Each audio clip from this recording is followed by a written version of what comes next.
So guys हमने last video में हमने सल्फोनेशन कंप्लीट किया था जिसमें हमने ज़्यूट्राइन स्ट्रक्चर पढ़ी थी।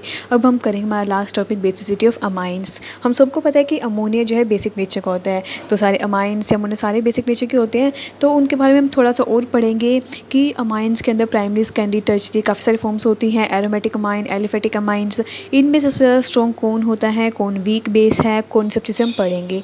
तो अगर हम सबसे पहले एक बात करें, बेस क्या होता है। बेस होता है जो हाइड्रोजन एक्सेप्ट करे। तो मैं यहाँ पे कोई वो लिख लेती हूँ, ठीक है। मैं कोई यहाँ पे एक अमाइन लिख लेती हूँ, लाइक मैंने लिख लिया प्राइमरी अमीन RnH2 प्लस। अगर इसमें वाटर में डालूंगी तो इसको H पॉजिटिव लेना चाहिए, ठीक है। तो ये लेगा, क्या बन जाएगा, RnH3 पॉजिटिव बन जाएगा और साथ में OH नेगेटिव। अगर इसका हम कांस्टेंट, जैसे हम निकालते हैं ना, इक्विलिब्रियम में पढ़ते थे, इक्विलिब्रियम कांस्टेंट निकाला जाता था, वैसे हम यही पढ़ेंगे यहाँ पे बेसिसिटी कांस्टेंट निकालेंगे। तो साइन वही रहेगा KB, ऐसे लिखेंगे हम इसको। तो KB क्या आएगा, RnH3 पॉजिटिव की कंसनट्रेशन, और कंसनट्रेशन किसकी, OH नेगेटिव की, अपॉन में किसकी, RnH2 की। H2 के नहीं लिखते, हमें पता है, क्योंकि H2 के हम कांस्टेंट मानते हैं, इग्नोर करते हैं इसको, प्रैक्टिकली कांस्टेंट माने जाते हैं ये। तो ये आगे हमारी KB वैल्यू। तो इस KB वैल्यू से क्या पता चला, इस KB वैल्यू से हमें ये पता चलता है कि जितनी ज़्यादा KB की हमारी वैल्यू आएगी उतने ही ज़्यादा हमारा जो अमाइन है वो बेसिक होएगा, ठीक है। क्योंकि जितना ज़्यादा ये बना, इसका मतलब उतना ज़्यादा ही KB आया, जितना ज़्यादा KB आएगा उतना ज़्यादा ही हमारा अमाइन बेसिक होएगा।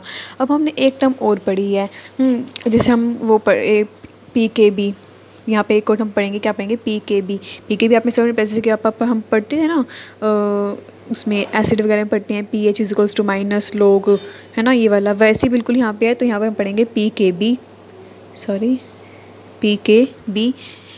क्या आएगा। तो यहाँ पे PKB क्या है, इस अ बेसिक स्ट्रेंथ।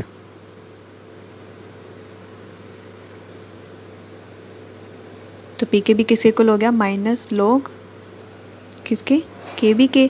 अब इससे एक टर्म और पता चली, जितना ज़्यादा KB बड़ा होएगा उतना छोटा हमारा PKB आएगा। तो बस इस पूरे में यही दिया हुआ है कि इसका हम क्या पूरा एक सॉल्यूशन क्या निकालते हैं, इसका हम सॉल्यूशन ही निकालते हैं कि जितना ज़्यादा स्ट्रॉन्ग बेस होगा उस स्ट्रॉन्ग बेस की KB वैल्यू हमेशा ज़्यादा होएगी, लेकिन उसकी PKB वैल्यू हमेशा लो जाएगी। और जितना वीक बेस होगा उसकी KB वैल्यू लो, तो PKB वैल्यू उसकी ज़्यादा होएगी। तो यहाँ से हमें एक चीज़ पता चलती है। लेकिन आप इसको कभी भी pH से कंपेयर मत करना, कि आप कभी सोचो कि pH इसको कंपेयर करने लग जाओ। एक बार तो सबको कन्फ्यूज़न होती है कि हाँ इसका PKB कम है लेकिन बेस तो हाई pH को होता है। लेकिन pH और PKB दोनों अलग अलग है, ये चीज़ याद रखना। क्योंकि कभी कभी ये टॉपिक पढ़ते वक्त हर किसी के दिमाग में ये आ जाता है कि हम यहाँ पे pH की बात करें, लेकिन ये pH नहीं है, ये PKB है, सब बेसिक स्ट्रेंथ, ठीक है। अब यहाँ इसके बाद आपके बुक में थोड़े इंपॉर्टेंट ऑब्जर्वेशंस दिए हुए हैं। लाइक एक पहला ये सबसे इंपॉर्टेंट आता है जिसको आपको सबसे पहले दिमाग में रखना है कि जितने भी एलिफेटिक अमाइंस मतलब जो सिंपल होते हैं, पूरी चेन होती है जिनकी, तो जैसे कि प्राइमरी, सेकेंडरी या फिर टर्शरी जितने भी हैं वो सारे के सारे स्ट्रॉन्ग बेस हैं। क्या है, वो सारे स्ट्रॉन्ग बेस हैं किसके कंपैरिजन में, देन अमोनिया। ये चीज़ याद रखना, अमोनिया के कंपैरिजन में ये तीनों के तीनों स्ट्रॉन्ग बेस कहलाए जाते हैं। अगला इंपॉर्टेंट ऑब्जर्वेशन, अगला इंपॉर्टेंट है कि जितने भी एरोमेटिक अमाइंस आपके, एरोमेटिक जितने भी रिंग वाले हैं, जितनी भी एलिफेटिक है वो तो NH3 से स्ट्रॉन्ग होंगे, लेकिन जितने भी एरोमेटिक अमाइंस हैं वो सारे वीक होंगे, weak base than NH3। And third आता है, थर्ड भी इंपॉर्टेंट ऑब्जर्वेशन है कि जितने भी आपके पास मिक्स्ड एलिफेटिक एरोमेटिक अमाइंस होंगे, मिक्स्ड एरोमेटिक का मतलब उस जो कंपाउंड है उसके अंदर एरोमेटिक भी होगा और एलिफेटिक भी होगा। मान लो मैं आपको एग्जांपल देती हूँ, मान लो इसने पहले कहा है एरोमेटिक लगा लो, एरोमेटिक का होगा, ये हो गया एरोमेटिक। फिर कहा इसने एलिफेटिक भी होना चाहिए, तो एलिफेटिक मतलब एक H हटा सकती हूँ, उसकी जगह एक R लगाऊंगी मैं, ठीक है। तो ये हो गया मिक्स्ड एलिफेटिक एंड एरोमेटिक। अब सिंपल सी बात ध्यान देखो, यहाँ पे अगर आपका एलिफेटिक या एरोमेटिक दोनों ही होना चाहिए तो आपका जो ये वाला अमाइन है ये कभी भी प्राइमरी नहीं बनेगा। ऑब्वियस बात है, क्योंकि अगर यहाँ पे मैं NH2 लगा रही हूँ तो ये तो एलिफेटिक बना ही नहीं, क्योंकि सिर्फ एरोमेटिक रह चुका है। एक H हटाने पर तब जाके एक R आएगा, और अगर एक R आ गया और ये एक साथ पहले से ही कंबाइनिंग है तो ये सेकेंडरी बन चुका है। तो इसका मतलब इसी वजह से आपकी बुक में दिया हुआ है कि मिक्स्ड एलिफेटिक और एरोमेटिक सेकेंडरी और टर्शरी अमाइंस हैं, ताकि अब आपको कन्फ्यूज़न तो नहीं है ना कि प्राइमरी क्यों नहीं बोला। प्राइमरी इसलिए नहीं बोला क्योंकि प्राइमरी पॉसिबल ही नहीं है, क्योंकि इसने एलिफेटिक एरोमेटिक दोनों बोल दिया है। इसका मतलब यहाँ पे एक R ग्रुप तो आए ही आएगा और पहले से बेंजीन तो लगी हुई है, तो ये ऑब्वियसली बिल्कुल सेकेंडरी बन चुका है। और अगर हमें एक और अच्छा हटा देंगे इसका तो इधर आर लग जाएगा, तो वो टर्शियरी हो जाएगा।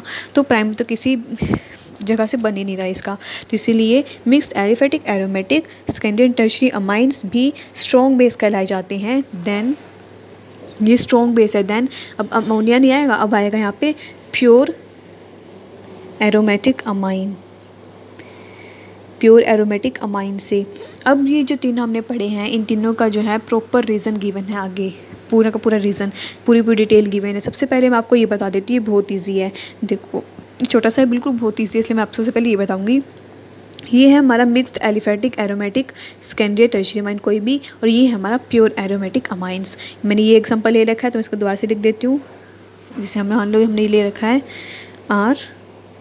RNH, और दूसरा हम ले लेते हैं प्योर एरोमेटिक ले लेते हैं। प्योर एरोमेटिक मतलब NH2, ये प्योर एरोमेटिक है। तो इन दोनों में से ये सबसे ज़्यादा बेस, सबसे स्ट्रॉन्ग बेस इसका है। सब ठीक है, बेसिसिटी सबसे ज़्यादा इसकी है। क्यों है? सबसे पहले बात हमें पता है कि जो बेस वो होता है जो हाइड्रोजन को एक्सेप्ट करे, वही होता है बेस। अगर वो हाइड्रोजन को एक्सेप्ट तभी कर पाएगा जब उसके पास उसके पास क्या हो, इलेक्ट्रॉन्स हो, लोन पेयर्स हो, तभी वो H पॉजिटिव को एक्सेप्ट कर पाएगा। अब यहाँ इन दोनों के कंपैरिजन में बात करो, यहाँ पे लगा हुआ है 2 H, यहाँ लगे हुए एक R। R क्या है? R है कोई भी एल्काइल ग्रुप। तो ये क्या होता है? इलेक्ट्रॉन रिलीजिंग होता है ना, R हमेशा इलेक्ट्रॉन रिलीजिंग होता है। तो ये इलेक्ट्रॉन इसको रिलीज़ करेगा, इसको इलेक्ट्रॉन देगा, तो इसके ऊपर इलेक्ट्रॉन बढ़ जाएंगे, इलेक्ट्रॉन ज़्यादा हो जाएंगे, इलेक्ट्रॉन डेंसिटी बढ़ जाएगी। इलेक्ट्रॉन डेंसिटी बढ़ेगी तो ये ईजिली H पॉजिटिव्स को ले सकता है, उनके साथ बॉन्ड बना सकता है। बिल्कुल सही है ना। और जितनी ज़्यादा H पॉजिटिव को लेगा उतनी ज़्यादा इसकी बेसिसिटी बढ़ेगी। तो यहाँ से आपको एक टॉपिक क्लियर हो चुका है ना कि इसकी सबसे ज़्यादा बेसिसिटी क्यों मानी जाती है, क्योंकि इसके पास एल्काइल ग्रुप है जो कि इलेक्ट्रॉन रिलीजिंग है। इलेक्ट्रॉन रिलीज़ करेगा तो नाइट्रोजन की इलेक्ट्रॉन डेंसिटी बढ़ेगी। अगर नाइट्रोजन की इलेक्ट्रॉन डेंसिटी बढ़ी तो वो हाइड्रोजन को जल्दी एक्सेप्ट करेगा, बजाय कि इसके। ठीक है, तो ये था इसका रीज़न। तो 3 में से हमने एक का रीज़न कर चुके हैं। अब हमारे आते हैं फर्स्ट और सेकंड का, हम रीज़न पढ़ेंगे ऐसा क्यों होता है। ठीक है, तो अब हम सेकंड वाला पढ़ते हैं। हमने यहाँ पे टोटल 3 पढ़ने हैं, एक हमने पढ़ लिया और एक अब हम सेकंड वाला पढ़ते हैं, जिसमें हम पढ़ेंगे कि जो एरोमेटिक अमाइंस हैं, सॉरी गलती दिया, एरोमेटिक अमाइंस हैं वो वीक बेस होते हैं। क्या होते हैं? वो वीक बेस होते हैं। देन अमोनिया, इसका रीज़न बिल्कुल अभी जैसे मैं पीछे वाला किया है बिल्कुल उसी से ही मैच करता है, बिल्कुल उसी से ही।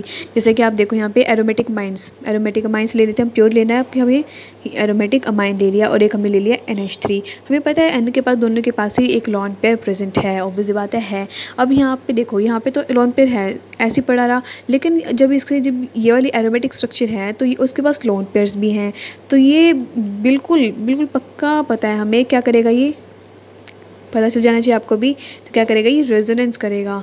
रेजोनेंस की तो कुछ इस तरह से बनने वाला है, ये यहाँ जाएगा और ये यहाँ पे और ये वापस यहाँ पे। तो स्ट्रक्चर किस तरह के बनेगी? अगर हम थोड़ा स्ट्रक्चर देखें इसकी, स्ट्रक्चर बनने वाली है इसकी डबल बॉन्ड NH2, और ये यहाँ चला गया तो यहाँ चला गया, और इलेक्ट्रॉन यहाँ से हट गए, यहाँ पे इलेक्ट्रॉन आ जाएंगे। फिर गलत कर दिया ना मैंने, बस यहाँ साइन देख लेना आप। तो यहाँ पे नेगेटिव चार्ज आ गया है। तो यहाँ पे इसका मतलब यही क्या, इससे हमें क्या पता चला कि अगर जब हम एरोमेटिक अमाइंस की बात कर रहे हैं और एक अमोनिया बात करें, दोनों के पास लोन पेयर है, लेकिन जो एरोमेटिक वाला लोन पेयर्स है वो क्या करेगा, रेजोनेंस करेगा, जिस वजह से हमें ये स्ट्रक्चर देखने को मिलेगी। और इस स्ट्रक्चर में N के ऊपर पॉजिटिव चार्ज है। अगर N के ऊपर पॉजिटिव चार्ज है तो हमें पता है वो स्पीसीज़ क्या हो गई, अनस्टेबल हो गई। अगर पॉजिटिव चार्ज आ गया तो पॉजिटिव चार्ज तो दूसरे पॉजिटिव चार्ज के साथ कैसे बॉन्ड बनाएगा, H पॉजिटिव के साथ कैसे बॉन्ड फॉर्मेशन करेगा। तो इसी वजह से एरोमेटिक अमाइंस वीक बेस कहलाए जाते हैं, बजाय कि NH3 के, क्योंकि NH3 के पास तो लोन पेयर है, एक लोन पेयर है, वो इजीली हाइड्रोजन को ले लेगा। लेकिन अगर बात करें एरोमेटिक अमाइन की तो वो तो रेजोनेंस में अपना इलेक्ट्रॉन डाल देगा, रेजोनेंस में डाल देगा, तो H पॉजिटिव कैसे आएगा उसके पास? ऑब्वियस बात है ना, समझ में आ गई, बिल्कुल ईजी है। तो हमारा सेकंड टॉपिक भी क्लियर होता है कि अगर जो भी एरोमेटिक अमाइंस हैं वो वीक बेस होते हैं, बजाय कि NH3 से वीक बेस होते हैं। तो हमारा नेक्स्ट टॉपिक आता है aliphatic amine, primary secondary tertiary, सारे के सारे अमोनिया से ज़्यादा बेसिक होते हैं। ऐसा क्यों होता है? इसका रीज़न बिल्कुल पीछे वाले से ही मैच करता है, बिल्कुल सेम है।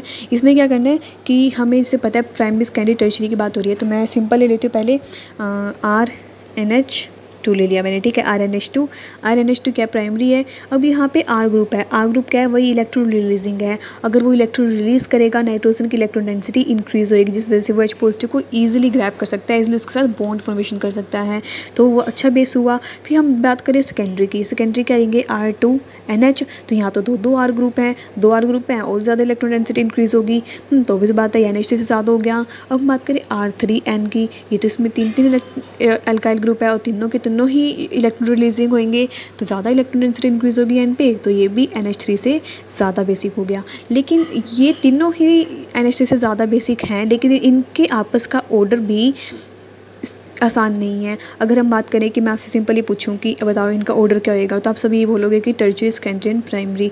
टर्शियरी का सबसे ज़्यादा बेसिक होना चाहिए ऐसा बोलोगे, लेकिन ये गलत है। सब इसका ऑर्डर आता है सेकेंडरी, प्राइमरी एंड टर्शियरी। और इसका रीज़न क्यों आता है ये आप खुद भी सोच सकते हो। तो बताओ आपको क्या लग रहा है देखने में कि सेकेंडरी जब पहले आया, प्राइमरी पहले, फिर बाद में फिर टर्शियरी आया। कि सिंपल सी बात है, क्योंकि यहाँ पे हमने कहा टर्शियरी है, 3 अल्काइल ग्रुप है, 3 अल्काइल ग्रुप तो ज़्यादा बल्कि हो गया ना, ज़्यादा स्टेरिक हिंड्रेंस हो गया। ज़्यादा स्टेरिक हिंड्रेंस हो जाएगा तो बाहर से कोई भी एटम कैसे आके अटैच करेगा, सिंपल सी बात है ना। तो इसी वजह से ऑर्डर क्या रहता है, secondary, primary and tertiary. Tertiary में इतनी ज़्यादा स्टेरिक हिंड्रेंस हो जाती है कि उसकी आपस में इन तीनों की बात करें तो उसकी बेसिसिटी कम हो जाती है, लेकिन इन तीनों की ही बेसिक स्ट्रेंथ NH3 से ज़्यादा रहेगी, लेकिन आपस में इनका ऑर्डर ये रहता है। तो यहाँ पे हमारा ये टॉपिक होता है कंप्लीट। इसके बाद हमारा एक छोटा सा टॉपिक और बचता है, जिसमें हम पढ़ेंगे कि कोई भी सब्स्टिट्यूएंट्स है उसका क्या इफेक्ट होता है on the basicity of aromatic amines. Aromatic amines जितने भी है उसकी बेसिसिटी जो है उसके ऊपर किसी सब्स्टिट्यूएंट का क्या इफेक्ट पड़ता है। तो आपका टॉपिक का नाम है effect of substituents on the basicity of aromatic amines. तो स्टार्ट करते हैं। जैसे कि इस टॉपिक में हम क्या पढ़ने वाले हैं कि सब्स्टिट्यूएंट्स के इफ़ेक्ट्स पढ़ेंगे।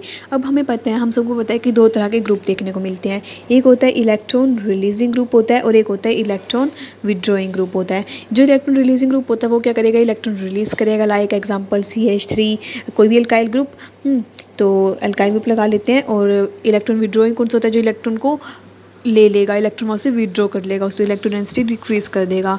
तो उसमें जैसे कि हम सबसे स्ट्रॉन्ग लगा लेते हैं NO2।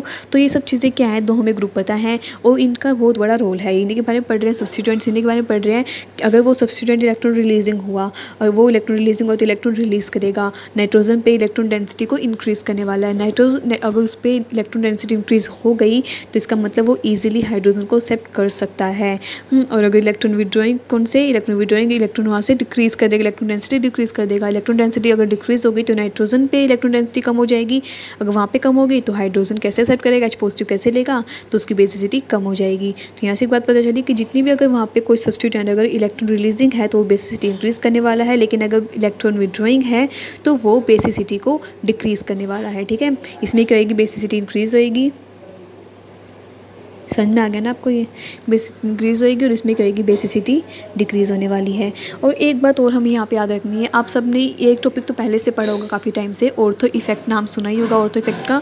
तो ऑर्थो इफेक्ट क्या होता है, इस टॉपिक में हम ये पढ़ने वाले हैं कि अगर कोई भी चाहे इलेक्ट्रॉन रिलीजिंग हो या इलेक्ट्रॉन विड्रॉइंग हो, इन दोनों में चाहे कोई सा भी ग्रुप हो, वो ऑर्थो पोजीशन पे जाके अटैच कभी नहीं होगा। मान लो ये है हमारी एनिलीन, क्या है, एनिलीन है, तो यहाँ पे किसी भी तरह का कोई या इलेक्ट्रॉन रिलीजिंग या इलेक्ट्रॉन विड्रॉइंग कोई भी ग्रुप यहाँ पे अटैच नहीं होगा, और यहाँ पे कोई भी ग्रुप अटैच नहीं हो सकता, और इस इफेक्ट को बोलते हैं ऑर्थो इफेक्ट। और ये क्यों होता है, कैसे होता है, किस वजह से होता है, सब कोई मेन रीज़न नहीं है, बस हमें ये पता है कि यहाँ पे कोई ग्रुप अटैच नहीं होता और हमने इसका नाम क्या रख रखा है, ऑर्थो इफेक्ट। बस ये चीज़ आपको याद रखनी है कि जितने भी हम ग्रुप लगाएंगे वो या तो लगेंगे हमारे पैरा पे या लगेंगे हमारे मेटा पे, वो डिसाइड करता है कि कहाँ पे इलेक्ट्रॉन डेंसिटी क्या है। अब जैसे कि हमें पता है नॉर्मली कि जो इलेक्ट्रॉन विड्रॉइंग होते हैं वो ज़्यादा वो मोस्टली तो मेटा पे ज़्यादा इफेक्टिव कोर्स करते हैं, है ना, ये सब चीज़ें। बस ये आपको याद रखना है कि जितने भी ग्रुप होंगे, चाहे कोई सा भी ग्रुप हो, वो ऑर्थो पे नहीं लगेगा ड्यू टू ऑर्थो इफेक्ट।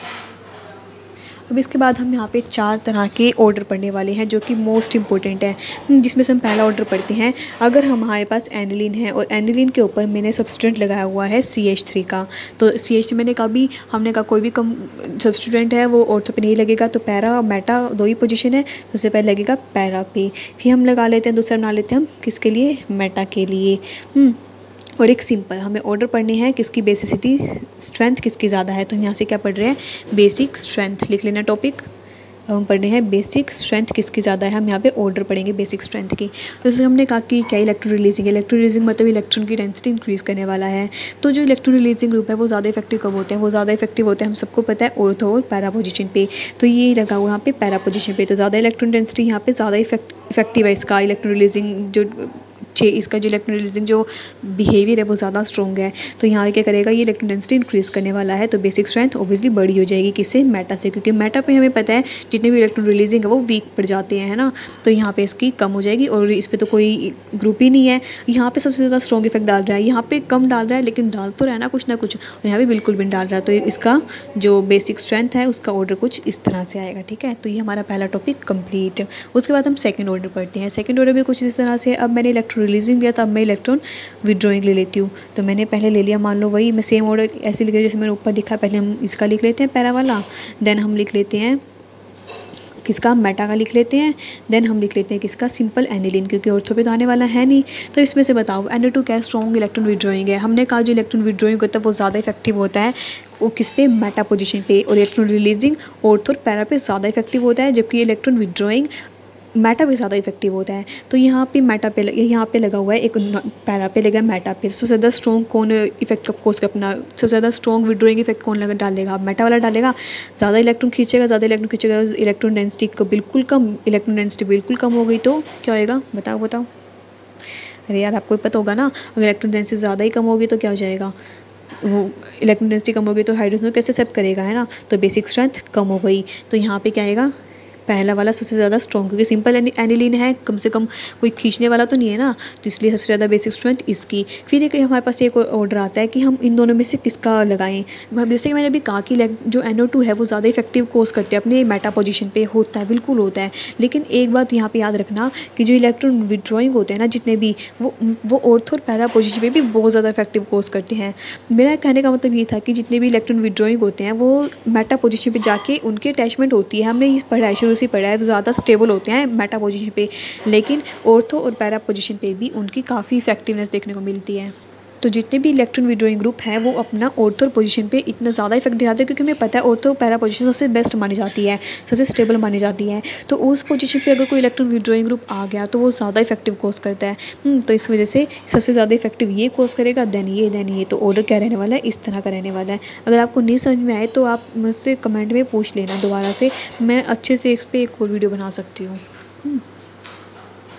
तो हम बात करते हैं इस वाले की। यहाँ पे लगा क्लोरीन। एक बात रिकॉल करना कि जो क्लोरीन होता है वो क्लोरीन इलेक्ट्रॉन विड्रॉइंग होता है। ये हमें बात याद रखनी क्या होता है, ये इलेक्ट्रॉन विड्रॉइंग ग्रुप होता है, इलेक्ट्रॉन खींचेगा, चाहे वो मेटा पे चाहे पैरा पे, कहीं ना कहीं इलेक्ट्रॉन खींचने वाला है। तो सबसे ज़्यादा बेसिक स्ट्रेंथ किसकी होने गई, सिंपल एनिलीन की हो गई। अब दूसरा इलेक्ट्रॉन जो क्लोरीन है, क्लोरीन की दो होते हैं, क्लोरीन का +R और -I इफेक्ट होता है। इलेक्ट्रॉन विड्रॉइंग तो होता ही है, लेकिन अगर दोनों की अलग सेपरेटली बात करें तो ये +R और -I इफेक्ट शो करता है। बात करें पैरा पोजीशन पे +R और -I दोनों ही पार्टली काम करते हैं, दोनों ही काम करते हैं, अपना दोनों ही वो करते हैं। यहाँ पे +R भी देखने को मिलता है, -R भी, इसी वजह से दोनों न्यूट्रलाइज हो जाते हैं, तो कम इलेक्ट्रॉन खींच पाता है ये। लेकिन अगर बात करें मेटा पोजीशन पे +R बिल्कुल ख़त्म हो जाता है, मेटा पोजीशन पे +R बिल्कुल ख़त्म हो जाता है एट मेटा पोजीशन। तो वहाँ पे स्ट्रॉन्गली इफेक्ट करता है -I। अगर -I ने स्ट्रॉन्गली इफेक्ट किया तो उससे ज़्यादा इलेक्ट्रॉन खींचेगा, तो इसी वजह से ऑर्डर इसका ये रहता है। मेटा से ज़्यादा कौन बेसिक है, ये वाला बेसिक है। उसी तरह हमारा ये वाला ऑर्डर आता है बिल्कुल सेम। सो गाइज़ इसका ऑर्डर भी बिल्कुल ऐसे ही रहने वाला है, उसी की तरह समझ के देखो इसे भी। अब यहाँ पे जो OCH3 है, OCH3 जो ग्रुप है वो इलेक्ट्रॉन रिलीजिंग ग्रुप है। यहाँ पे क्या इलेक्ट्रॉन रिलीजिंग ग्रुप है, इसका भी +R और -I इफेक्ट सेम होता है, इसके देखने को मिलता है। अगर हम बात करें इन तीनों वाले में से, इन तीनों में से हमें पता है इसमें से कोई इलेक्ट्रॉन रिलीज़ नहीं है, कोई भी इलेक्ट्रॉन रिलीज़ नहीं कर रहा। इलेक्ट्रॉन रिलीज़ या तो यहाँ से होंगे या फिर यहाँ से होंगे, क्योंकि OCH3 लगा है। लेकिन इसका ग्रुप, इसकी ऑर्डर देखना आप कितना अलग आने वाला है। क्योंकि हम बात करें अगर हम पैरा पोजीशन पे, तो पैरा पोजीशन में हमें पता है, हम जैसे पीछे पढ़ा था, पैरा पोजीशन पे +R और -I दोनों ही थे, दोनों आपस में न्यूट्रलाइज्ड हो रखे थे। लेकिन यहाँ भी ऐसे ही होता है, यहाँ भी +R और -I लगता है, बिल्कुल लगता है, ठीक है, यहाँ पे लगेगा। दूसरी बात ये इलेक्ट्रॉन क्या हमने कई इलेक्ट्रॉन रिलीजिंग है, याद रखना इलेक्ट्रॉन रिलीजिंग ग्रुप है ये, तो प्लस और माइनस आई दोनों ही लगने वाले हैं। थोड़ा बहुत ज़्यादा होता है यहाँ पे प्लस आर, हल्का सा ज़्यादा होता है क्योंकि इलेक्ट्रॉन रिलीजिंग है तो ये प्लस आर ज़्यादा होता है थोड़ा इसका। तो इसका मतलब इलेक्ट्रॉन रिलीज यहाँ पे हो रहे हैं, इलेक्ट्रॉन रिलीज हो रहे हैं तो इसका ऑर्डर एनिलीन के कंपैरिजन में हो रहा है, तो इस तरह का आने वाला है। उसी तरह अगर बात करें मेटा पोजीशन में, मेटा पोजीशन में हमने कहा प्लस आर बिल्कुल ख़त्म हो जाता है, सिर्फ माइनस आई बचता है। तो इस वक्त ये इलेक्ट्रॉन रिलीजिंग ग्रुप की तरह नहीं, इलेक्ट्रॉन विड्रॉइंग ग्रुप की तरह बिहेवियर करेगा। तो ज़्यादा इलेक्ट्रॉन खींचेगा तो उसकी इलेक्ट्रॉन डेंसिटी कम, तो बेसिसिटी भी कम, तो ऑर्डर इस तरह का बन गया। तो यहाँ पे गाइस आपका पूरा चैप्टर कंप्लीट होता है। अगर आपको किसी तरह कोई भी दिक्कत है तो आप मुझे कमेंट बॉक्स में पूछ सकते हो। Thank you so much.